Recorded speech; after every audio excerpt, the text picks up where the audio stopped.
All right, I'm going to go ahead and get started. Can everyone hear me just fine? Awesome. Well, thanks for coming. Welcome to MidCamp, MadCamp. Take your pick. And welcome to my session.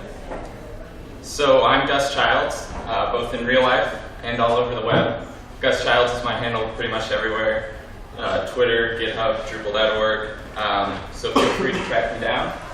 And I work for Chromatic. So Chromatic is a fully distributed company based here in Chicago, but we've got team members from all over the place. And while working with Chromatic, I've gotten to work on a lot of really interesting projects. I've worked on some really small projects, brochure sites with just 1 or 2 developers, and really massive projects with huge teams and huge code bases. So regardless of their size, and aside from the obvious things like content types, views, and so on, there's one thing that all of these projects tend to have in common. And you could probably guess it, they all use features. And it's my experiences with with features on these projects that has inspired my talk today. So I've seen features used the right way, and I've seen features used the wrong way. And like a poor font choice, the wrong way is just a painful experience. Hence the need for this session. Need a better way to organize your features? Go ask Alice. So before I continue, I should probably take a step back and kind of introduce features for anyone in the room that's not as familiar. So features is a module on Drupal.org, a contributed module. And using the features module, you create more modules named features. So that's pretty confusing, right? So what do these features modules that you create do? Well, they're advertised to allow you to share reusable functionality across different sites. So if I built a blog, for example, on one site, I've got my blog content type, its fields, view to list all my blog posts. I could export all of that work into a feature, install it as a module on another site, and I've instantly got a blog on that site. But more often, features is really just used to export database configuration. So something like I built the blog or set settings for a contributed module, and I want to get those changes from my local development environment up to a different environment or to someone else's without throwing the database around. I use features. I export my changes into a feature, and off we go. So Drupal 8 does solve this problem, though, with the CMI, the Content Management Initiative. But in Drupal 7, we use features. So since most features aren't really created with the intention of being reused on other sites like they're advertised, how they're organized doesn't always seem all that important. Unfortunately, poorly organized features often become nightmares. This is why many folks really hate using features. They use it because they have to, but they hate it, and they love to grumble about them. So I've got good news, though. It doesn't have to be that way. With features organized with the modular approach they advertise, they really aren't all that bad. Maintaining them becomes pretty easy and, dare I say, maybe even a little fun. So that's what I'll be talking through. The wrong way to organize features, the right way to organize features, and then tips and best practices for maintaining the features that you've created. So first up is the wrong way. Now, I'm sure there's more than one wrong way, or I'm sure that this way works in certain situations, but in general, this is the approach I've seen that causes the most pain. And it looks like this. We've got a different feature for each type of exportable component. A content types feature, a views feature, a fields feature, and so on. So why does that approach cause a problem? Well, imagine you've got numerous content types and numerous views on a large project. One developer is building everything to do with the blog content type, the blog post view. Another developer at the same time is building the video functionality, the video content type, the videos view. When they commit their code, which we just learned about, they're going to be committing to the same features at the same time, which usually leads to one thing, the merge conflicts that she was just talking about. So resolving merge conflicts of exported features is not easy. Also, there is something called features conflicts that happen when 2 of them conflict with each other. And both of these things will happen repeatedly as features are altered throughout the life of a project. It also creates kind of a nasty spiderweb of dependencies. Because every feature needs every other feature to function, they all depend on each other, and you can't really just disable one or change one significantly without having to change all of them. And finally, as I mentioned, They're not reusable. If my next project needs a blog, I'm going to have to build it again from scratch, or maybe pick apart at the features I've got to try and extract that piece. So just to recap, what does the wrong way look like again? Like this, a different feature for each type of exportable component, and the problems it causes are conflicts, a nasty spiderweb of dependencies, and they're not reusable.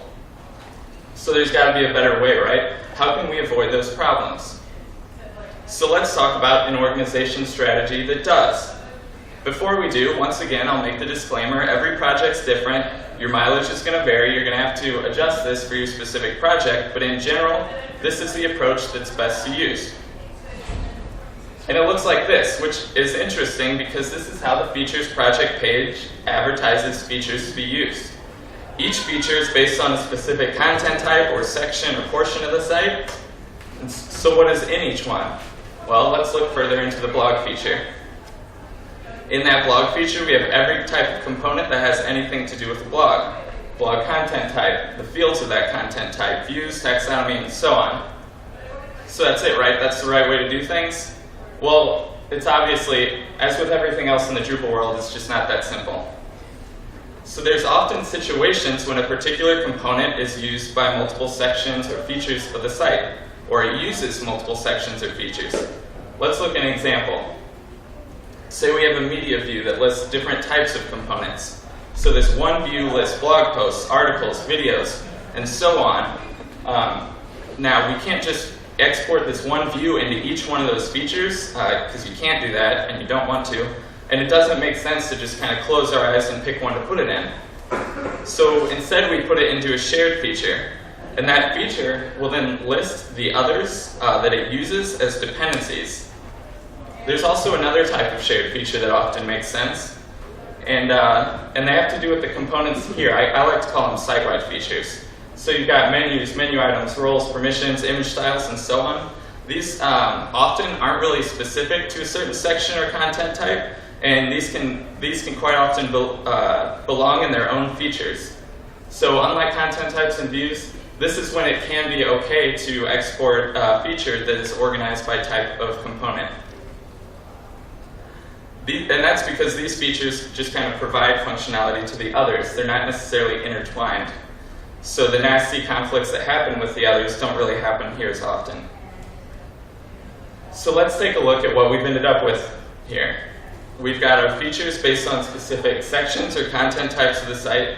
These are modular enough to be reused elsewhere. We've got features that contain certain components that rely on multiple content type or section features. And then we've got features with our site-wide components that typically don't depend on anything else and are quite often only really relevant to this site. Before we move on, though, I should mention that these names are pretty terrible. We don't really need feature in the name. So what should we name our features? Well, we can't really name them like this. These names will cause collisions with the modules that are already on Drupal.org, whether you're using them or not. Drupal is going to think our media module, our media feature is the popular media module, and when it goes to look for updates, it's going to think that's what it is. It's going to get confused. That's no good. So instead, we prefix the name of our feature with an abbreviation of the site we're working on. Sure, if we reuse this feature on another site, we might have to rename it, but at least this makes it clear that this feature was made for this site, and it will avoid those collisions on Drupal.org. So now that we've got our properly organized features with a solid naming structure, let's make sure that we've actually solved the problems that I discussed in the strategy I deemed the wrong way. So have we helped avoid merge conflicts and features conflicts? Yes, because the developer working on the blog and the developer working on the videos aren't committing to the same features at the same time, their commits won't clash quite as often. What about that nasty spiderweb of dependencies? Well, because the features are modular, they don't really depend on each other, and they can be enabled and disabled without affecting each other. And can they be reused? Sure they can, but I think I've probably touched on this enough so far. So now that we've solved all of these major problems, let's recap once again how we've gotten here. Here are our features. They're prefixed with an abbreviation of the name of the site we're working on. We've got features based on specific content types or sections of the site. They're modular enough to be reused elsewhere. we've got features that work with certain components of other features and list them as dependencies. They're shared. And then we've got site-wide features that are probably only relevant to this site and don't really depend on any others. They're used by the others, if anything. So these features reduce merge conflicts. They're much less dependent on each other, and they can be reused. That's all really great, obviously. So what's next? Well, after learning what not to do, and after organizing our features properly, is there anything else we need to know? Let's talk about maintaining those features. More specifically, concepts like putting custom code into our features. Oh, too fast for myself. Where our features should live in our codebase, and then environment-specific feature ideas. So first up, our custom code in our features. Now, I've been using features for a while before I learned about this, and once I did, it kind of changed everything for me. So when you generate a feature, it comes with a blank .module file. Sometimes there's one line about including .features.inc, but it's either that line or it's blank. So don't just leave the file blank. Go ahead and use it. Treat this like a custom module and put all of your custom code that's relevant to the parts that you've exported inside that same file. Put all of your JavaScript files, template files, include files, all of that relates to that code inside. Just treat it like any other module. Well, here's all those things. Shove it in the same module. Just don't, all the exported bits in a feature, if you've worked with them before, they all go into big, long, crazy files that are hard to understand unless you've been around them and know what you're doing. As long as you don't touch those files, you're good to go. There's no negative consequences. But one thing I was worried about when I started doing this is what if when I export my feature, is it going to wipe away all the custom stuff that I've added to it? But that doesn't happen. When you export it, all your custom code is kept. Everything's all good. So what's the main benefit of doing this? Well, everything being in the same place. When I need to track down that blog functionality, the custom parts that I've made for it, whether it be exported code or custom code, there's only one place to look. And now that we're adding our custom code to our features, let's talk about where they live in our code base. So a lot of folks like to keep their modules separated based on whether it's a contributed module from Drupal.org or a custom module that they've written, which I totally recommend. It's a great idea. But when I see a features directory alongside those other two, it kind of drives me crazy. Why is that? Well, because once again, a feature is just another custom module. To fully understand this though, let's look at exactly what separates a feature from any other custom module. Here's the basic .info file for a custom module. It's pretty much all you need to get a module going. Here's a basic .info file for a feature. Notice the difference. That one line turns a custom module into a feature. And I do this all the time. I'm writing custom code in my new module, and then later on I realize I need to export something to it. So I add that one line, which you can copy and paste from another feature you've already created, and all of a sudden my module is a feature. I go to the features screen, it shows up, I can select what to export into it, and there we go. Or same with Drush. Drush will recognize it as a feature as well. So because it's just another custom module, and you could, even if your custom module isn't a feature, it could be one day, it should just live in the custom modules directory with the rest of your custom modules. Once again, everything is in the right place. So with features organized the right way, filled with custom code, and living alongside all of our other custom modules, it's really easy to find any custom functionality in our code base. Well, earlier I did mention there's 3 types of features as far as how I've categorized them. But there is kind of a fourth. These are different though, and I like to refer to these as environment-specific feature ideas. And these are 2 that we typically use. So the first is a deployment module that enables all custom modules, all of your features, and those features have their configuration. They enable other, contrib modules maybe. The idea being that if you installed your site on a fresh database, it's a clean Drupal install, and you had all your modules in your codebase, install this one module, it installs all of your other modules, all the configuration, and basically with a couple clicks, one Drush command, your entire site is set up just like every other environment. This is especially useful for web applications that really try and stay away from depending on the database. The other environment-specific feature would be a development feature, which enables modules used for development. So you've got Field UI, Views UI, Devel. All of those types of modules should never be enabled on a production environment. Well, typically, when a developer sets up their local instance or kind of starts clean, they'll pull the production database. Well, all of those modules and developer configuration won't be there. So instead of having to remember what to do or writing a README that says, hey, install these 5 modules or install Devel, when you try and use it and you realize it's not there, they enable this development feature as soon as they've got that database, and suddenly all of the modules and configuration needed to speed up their development are good to go. So while maintaining our features, we've learned that we should keep our custom code in our features, which makes them just the same as any other custom module, so they should live with those custom modules. And then we've learned about a couple environment-specific feature ideas that really speed up development and deployment. So let's review one last time what we've learned today. If you haven't paid any attention yet, now might be the time to start. We all know that poorly organized features become nightmares. These are poorly organized features, one feature for each type of exportable component. Doing it this way causes merge conflicts, feature conflicts, crazy dependencies, and they're not reusable. But this is how we reorganize our features. We name them with a prefix of the site we're working on. We've got features based on specific content types or sections of the site. We've got features that contain components that rely on those content type or section features that are kind of shared. And then we've got features with site-wide components that are probably really only relevant to this site. This reduces merge conflicts, it makes features much less dependent on each other, and it ensures they're reusable in other projects.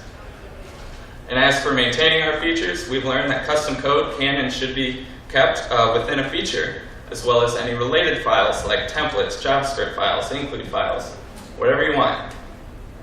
And we've learned that with or without custom code inside them, only one line separates a custom module from a feature. So yeah. And because a feature is just really another custom module, it should just be kept in the same directory as the rest of them.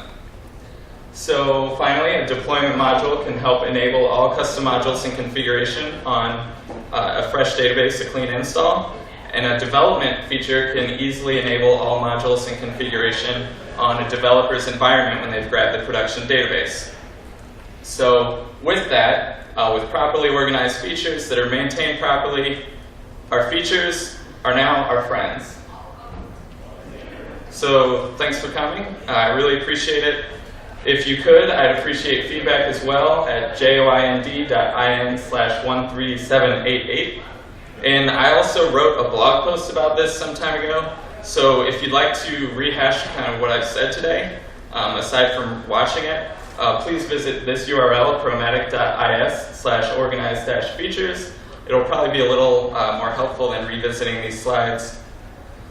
And of course, be sure to attend the sprints on Sunday.